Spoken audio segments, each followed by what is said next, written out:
On March 8th, 2016, the musical artist Aviators released Stargazers, a synth-wave cinematic rock album that aimed to tell a narrative of an apocalyptic world left in ruins, where the survivors, fighters, and villains are left to walk the wasteland.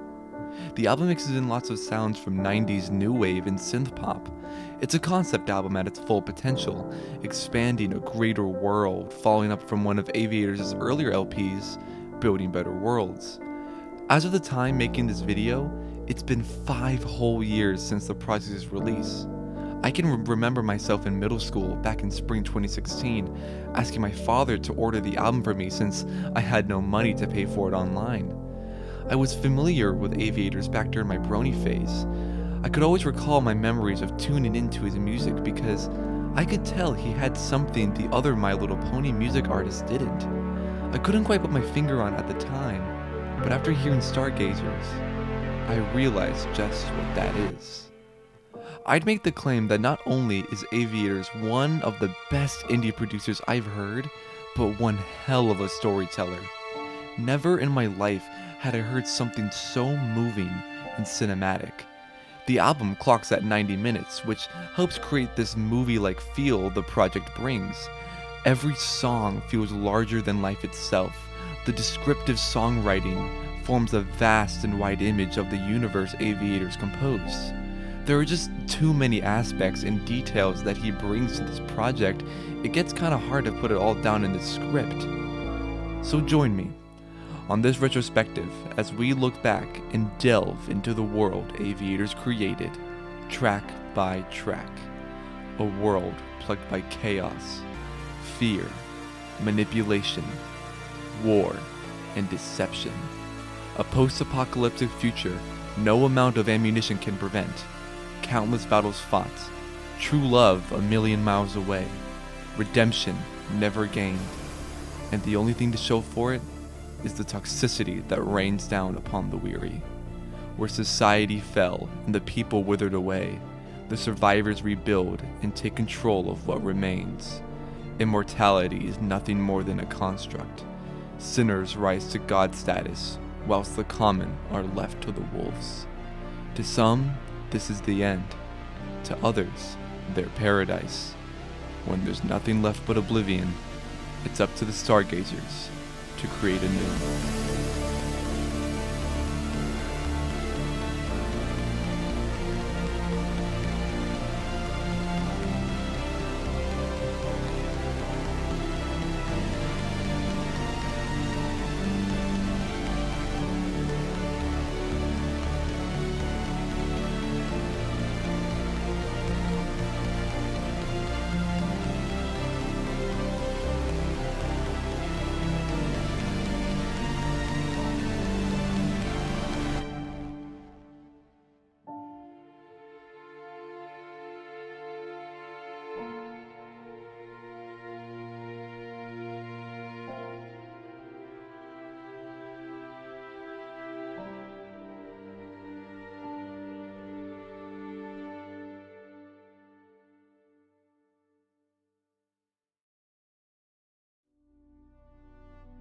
While the first song on the album was the intro you just heard moments ago, the first vocal track is titled Oblivion. The song serves to provide the tone and mood Aviators wants us to feel. A great introductory vibe that invites us into this world-building atmosphere. It feels like an anthem piece preparing the listener for the wasteland that awaits us. In the 5 years since this album's release, the lyrics seem to be more timeless than originally perceived. It's a song that definitely aged well, and the whole idea of a society collapsing under their feet while most didn't even put up a fight feels eerily similar to events we see in our own world. In Aviator's own words, he describes this song as setting the stage for an apocalyptic world, a holy war that ended in nothing but fire and bloodshed. The song keeps things upbeat with its 90s synth flair, but the mood it sends to the listener is nothing short of bleak.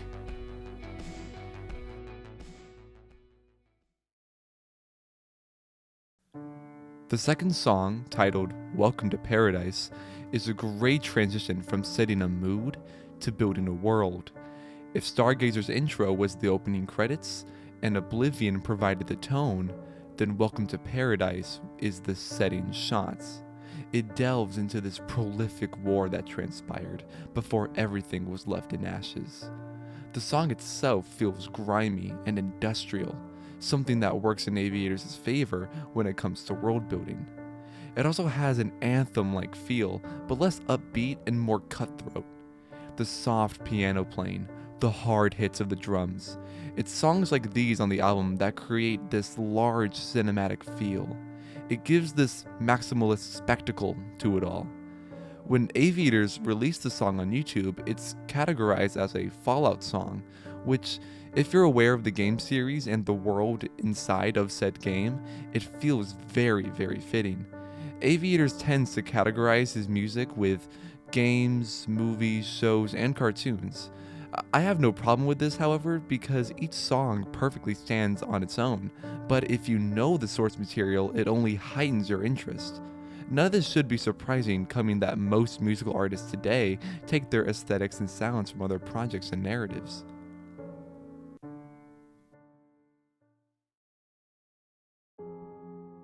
Apocalypse State of Mind is the first track on the album that feels more character-based than world-building. The fragile and delicate strumming of the guitar with the soft vocal performance creates a melancholic ambiance. I love how the composition builds its way up through the first half, with the drums kicking in, only to be followed by a killer synth bridge. But right at the midpoint, the sounds of sirens can be heard. It's literally and metaphorically alarming to the listener. It's been 5 years and the sound still sends chills down my spine. The song ends with this instrumental outro, beaming synths and hard-hitting industrial drums, and a progression that feels hypnotic and entrancing. I like to perceive the lyrics of this track as a story of a love so strong, but so far. Perhaps two people, thousands of miles away, trying to find each other in the wasteland. Unfortunately, in their apocalypse state of mind, there is no sanctuary. The character laments their regrets, what could have been, what should have been, and all in between. I had envisioned a potential music video of a man facing many adversaries whilst attempting to find his lover in the last place he saw them. Aviators reinforces this same sentiment in his description of the song. The song is a sad story of two people who got separated in the harsh post-apocalyptic world. Throughout the song, they deal with their regrets and sorrow, and accept their bleak futures, hoping to one day meet again.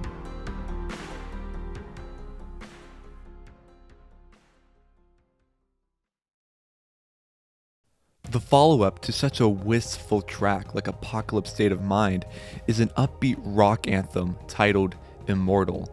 The subject matter isn't as sad as the last, however, the content is still very mature and is discussing a very terrifying threat.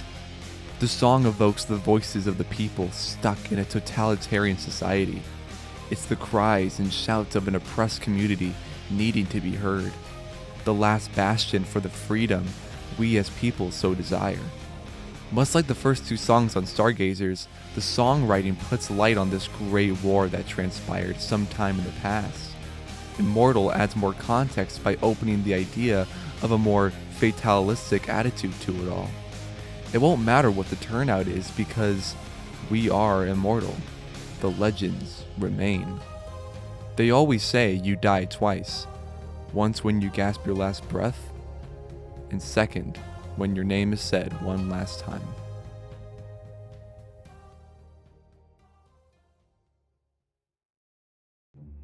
Chaos Theory is quite possibly one of the biggest left turns the album brings.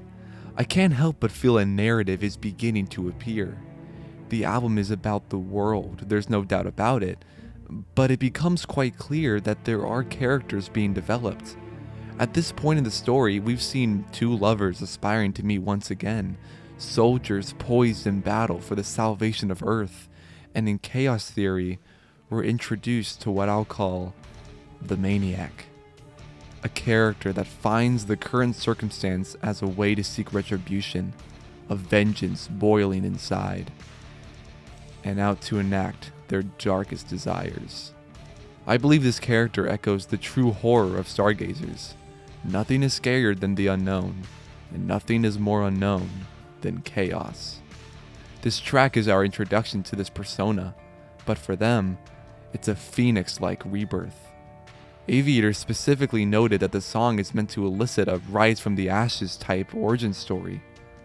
I can't avoid the glaring elephant in the room that this song is a My Little Pony inspired song, but everything about it feels so separated from the source material, so don't let that fact dismiss you from giving it a listen. The production is sublime, weaving this symphonic rock theatrical vibe all together.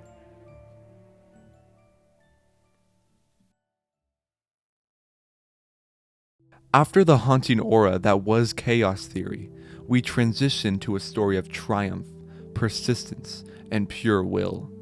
A character fighting the odds even when the desperation is at its wit's end. I love how this anthem provides the listener with a man versus nature kind of conflict. It's highly suggested being that it's titled Wolves. It's a nice change of pace to hear something uplifting and optimistic in this album when at this point the world had seemed so tragic and hopeless. I'm not quite sure if this song is introducing a newer character or quite possibly someone tied to one of the previous songs. In Aviator's own words, he states, "A tale of a man who has lost everything and only carries on to preserve the memory of those he lost." Perhaps this is a survivor of the totalitarian war, or a wanderer who abandoned a crumbling society in front of him. The song even alludes to the fact that he might have been banished from some community or group and has to become one with the natural forces of the Badlands.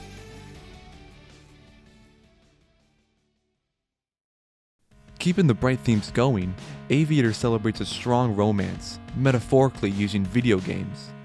Game Over is a very upbeat and fun track that sheds the beauty and love two people have against all the adversaries in their way.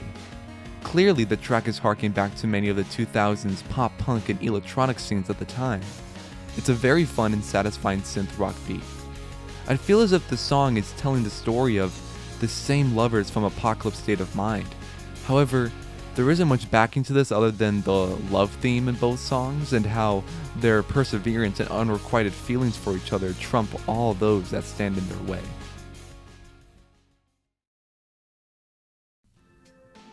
Yet another anthem piece in a synthetic new wave style, Ammunition is the song that follows Game Over. The keys pulse all around your ears, and the main lead from the synths will undeniably satisfy your earworm. It becomes clear that the lyrics presented in this track are evoking a call to action, promoting people to do something for themselves, and for the world. The main chorus provides more insight on this idea. We are the ammunition, bullets set on shooting down the lies. This is the acquisition, taking back the silenced stolen rights. We're making history tonight. The words create a very grim and dark outlook at the opposing force the quote-unquote ammunition is up against. These soldiers are putting their lives on the line for the basic freedoms the silenced deserve. I like to think this song is tied to Immortal in some way. Both tracks cover a similar topic and push a message that is quite alike. Hearing this song 5 years later has definitely given this piece a timeless feel. The lyrics and message seem to be more of a reality than previously expected. In a time where people are more tribalistic than ever, one's own allegiance to a belief or cause can feel like history in the making in the eyes of the many. Who's Going to Stop Me Now is an upbeat EDM pop track that has a killer melody and leads with very satisfying chiptune synth chords, interlaced with beat machine-esque drums to top it all off. The song describes someone dealing with fears and negative thoughts that surround their psyche, filled with sorrow, loss of purpose, and overall a feeling that they've broken from all this trauma and bad experiences. While this song may sound extremely dark and sad, the instrumental and chorus do everything in their power to let you know this is anything but a downer. The chorus describes how against all these bad feelings, what's important is the future. stare into the unknown, and embrace what comes with it. Because even if it wasn't worth the ride, you did it freeing your fears and overcoming the doubt that plagued you before. I'm torn on whether this song fits in with the Wolves storyline or another storyline presented in one of the other songs. I'll expand more on these storylines as we continue throughout the track list. I hope you enjoyed the happier songs on this album because after this point, the project gets considerably bleaker. Meet You at the End is, in Aviators' own words, a bittersweet power ballad in a fusion of both retro and modern music styles, the music style being synth pop, of course. This song hits me differently than most of his work because it was actually this very song that got me into the album and the rest of Aviators' work. I subscribed to him for his My Little Pony songs and just listened to the ones that blew up. But around early 2016, I began to grow disinterested in the fandom and the show as a whole. I stopped watching lots of the brony content creators, which included the musical artists. I saw this song pop up in my subfeed and decided, okay, I'll listen to this song from Aviators, and if I don't like it, I'll unsubscribe. Not only was I immensely impressed by the instrumentals, the melody, and the songwriting, but this is the only song on the album that pays homage to debatedly his most popular My Little Pony song, Friendship. Hearing that reference out of nowhere was kind of bewildering. I hadn't heard his work in years, and the one song I picked to listen to is calling back to a single that I admittedly feel nostalgic to. I think this track is in the same storyline Apocalyptic State of Mind and Game Over are in. A story of two lovers set to find each other, and hopefully by the end, they'll reach their sanctuary.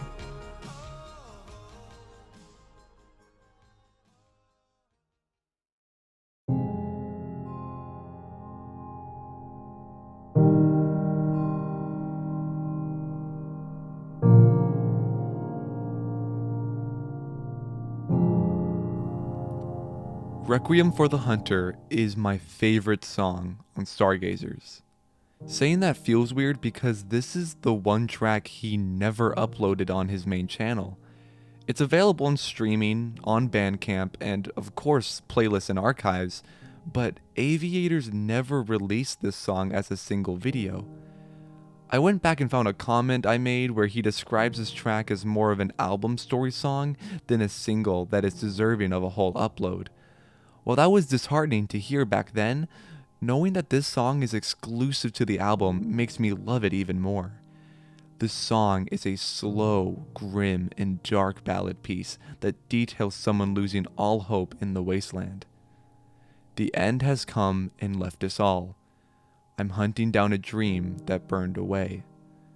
I think it's wonderful how I lost the part of me I need the most, like I was born to fail. The hunt is over. I'm in chains. These lyrics sum up the isolation, the dread, the hopelessness of it all for this character. They have nothing. They've tried again and again, but at this point, it's no use. I had never seen songwriting quite like this, and I still haven't had a song hit me as this one did. The slow piano and the rising strings, the editing on Aviators' voice, it's sequenced together in this beautifully tragic work of art. The ending is what does it for me, when you feel like the character has lost all hope and presumably met their fate. The sound of choir vocals comes to accompany the ending chorus, only to then fade into nothing. I feel as if this song is tied to the character in Wolves, or potentially a survivor from the events described in Immortal or Ammunition.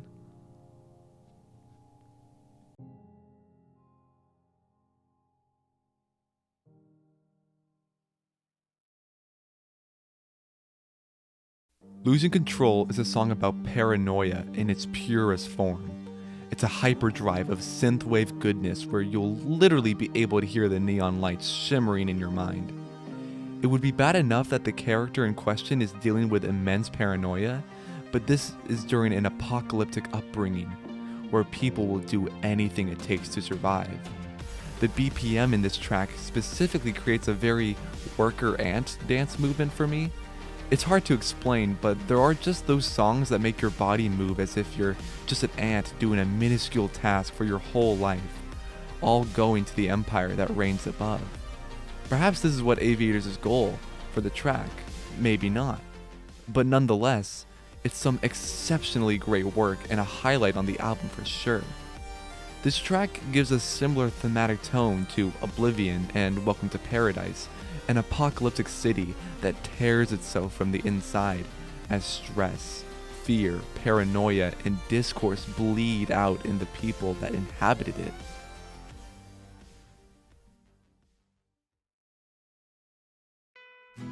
Acid Rain is a rock ballad that features some beautiful guitar playing from frequent Aviators collaborator Tarby. The song focuses on the inevitable fate the apocalypse has to bring to its survivors: death. Throughout the track, the character is consoling another person as they slip away from the forces of the wasteland. The instrumental isn't as sad as the lyrics themselves, but the vibe of both creates this sort of acceptance of the fate that lies for both our characters. They persevered, they fought through so much of what the elements threw their way, and now they'll embrace the stars that lie above them. I like to think this is the finale for the lovers' storyline. They finally found each other and completed their quests. They can rest easy knowing love conquers all that's in their way and can become part of something so much greater than they ever were.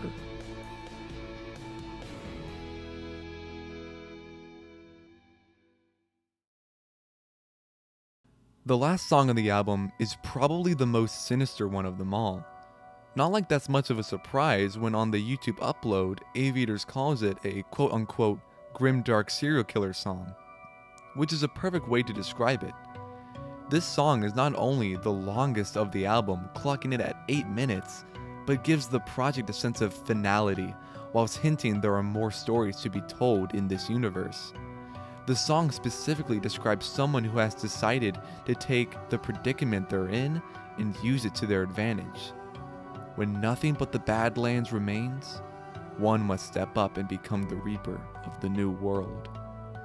While not lyric heavy, the songwriting is on point as ever. The verses represent the persona of not just a psychopath, but a psychopath in a world gone mad. The instrumentals are scattered with lots of loud drums, dark electronic synths, quick moving strings, echoing bells, and what I can only think to be a tuba. Whilst the album ends on a dark note, I believe the closing song is alluding to more to come in this universe and how the survivors will build better worlds from what was left.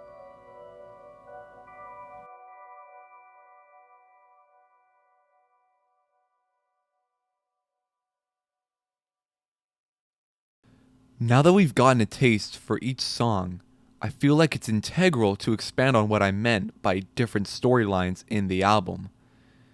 When looking at the 14 tracks in order, excluding the intro track, the remixes, and the bonus tracks, we can see that some songs fit an integral core or theme that other songs have. In my eyes, I've categorized these themes into 4 columns.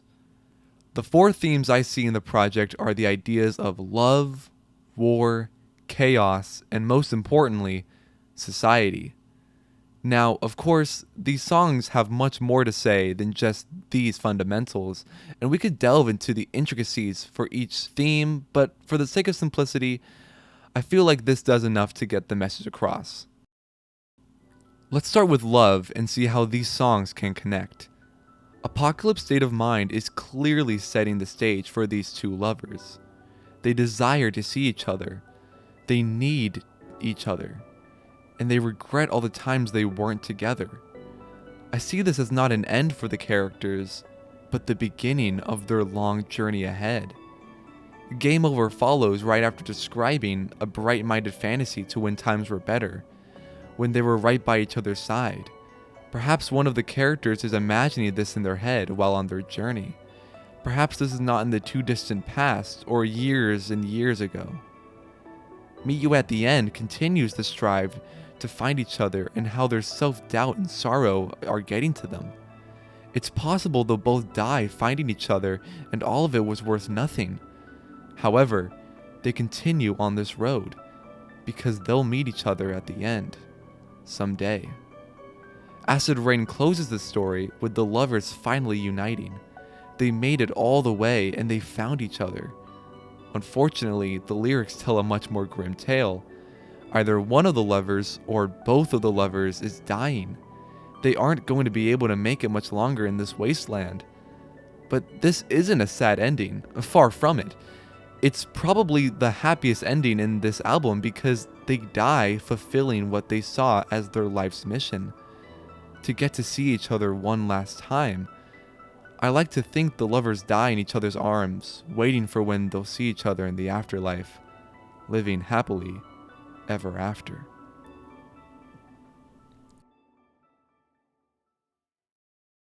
The next category is war, and how the apocalypse can only bring more horrors and more despair.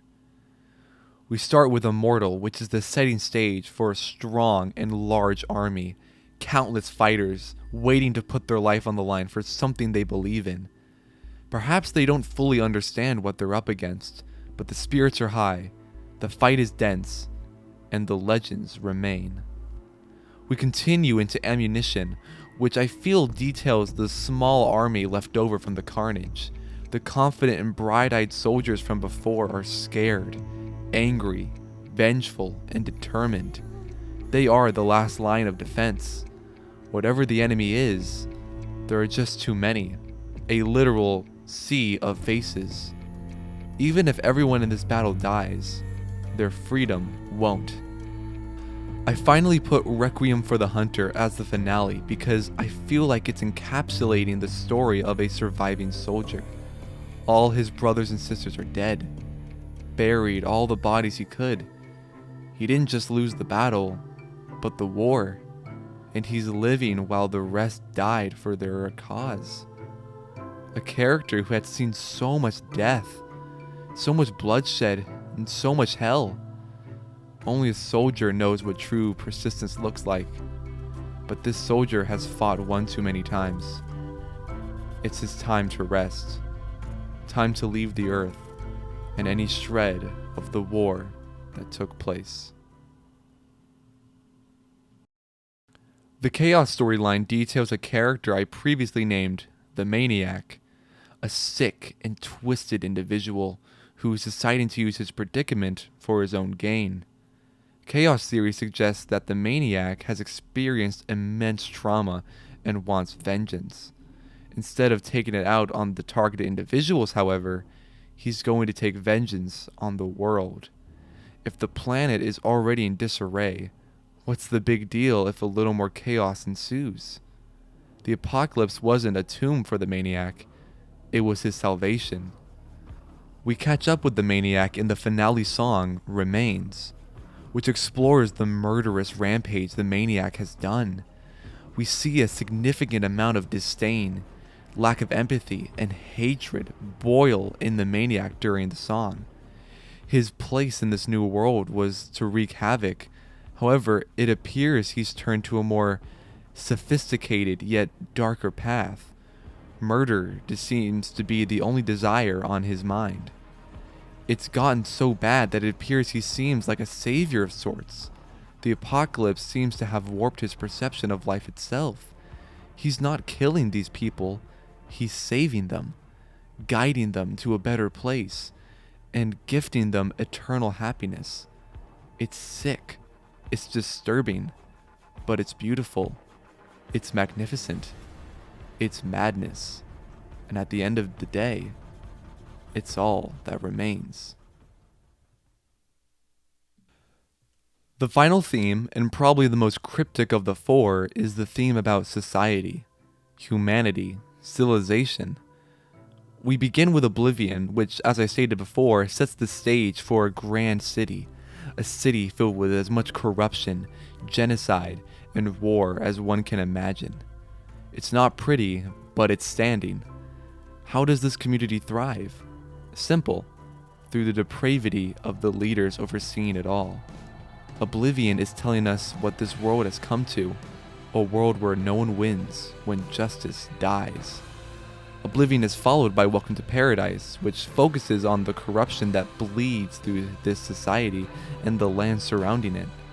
It's possible when this location was erected, it was called some form of paradise, a place anyone could turn to and seek forgiveness. However, the walls are tearing down, the lives are at risk, and the leaders are acting more suspiciously every day. We begin to see how many civilians seem to be taking this fight into their own hands. They know things are going to be destroyed if they don't do something, but how successful will this mission be? I put wolves after because I feel like it's telling the tale of a citizen from the society who was either banished, left on their own accord, or had to flee in a quick escape. Aside from that, the song shows how even once you've left the confined walls trapping you in your grave, the outside is just as dangerous. It's a story of safety versus freedom. Inside the walls, you're safe, you're protected, and outside, you're free. Free to do whatever your heart chooses. Both options sound nice until you realize you can't have both. And in this case, the character chose to make a deal with death and live free. Who's Going to Stop Me Now is the next track, as I like to see it, as a follow-up to what happened to the character in Wolves. It's him making it past the trials and tribulations on the outside, and finding the end that they'd been searching for. All the worries have gone away. Possibly they found a new sanctuary, a new community of like-minded people, and the pain, torment, and fear is swept off their shoulders. The character feels safe again, and there doesn't seem to be anyone who's going to stop them now. Losing Control finishes off the theme by possibly telling the tale of a society that falls apart from the inside. Traitors, spies, and threats in the shadows. It's possible this society was the one described in Oblivion and Welcome to Paradise, or a completely new one. What matters is how it details the idea that when the laws die, trust no one. In a wasteland like this, communities are doomed to fail. It just so happens that this one implodes from the inside. The character is dealing with this delusion and paranoia. Could be the character in Wolves, but it's most likely someone completely new. I like to believe the character turns violent in the end and kills all the leaders around him. The madness got to his psyche, and all the insanity was just too much to bear. They tried everything to stop a catastrophic event within the walls, yet they might have just been the cause for its downfall.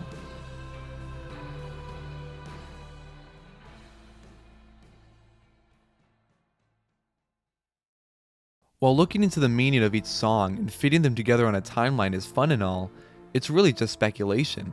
I don't have any backing from any of these claims and ideas, it's just my silly little theory for how this album's story is presented.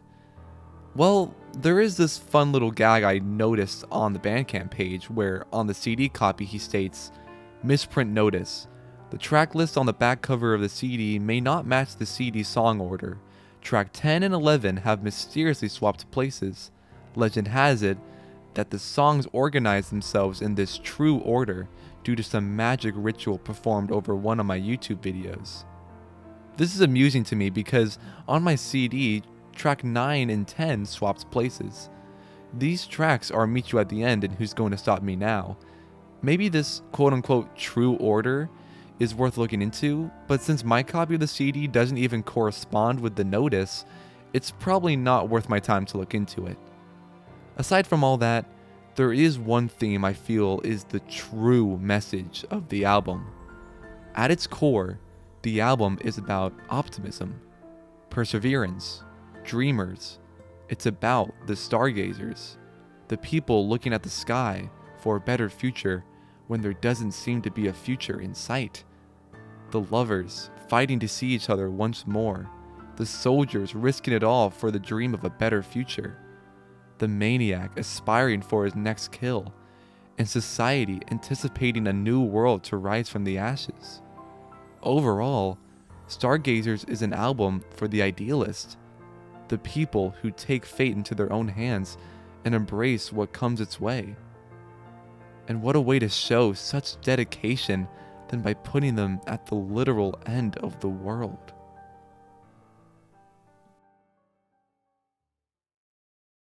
So that was Stargazers by Aviators. Thank you to anyone who made it to the end of this video. I hope you learned something new, or maybe gained a new perspective on what the future may look like as a whole. If you're hearing this now and haven't listened to the album yet, you're doing yourself a disservice. I'll have links in the description that can take you right to the playlist. The album is on Spotify too, so you really don't have an excuse to not give it a listen.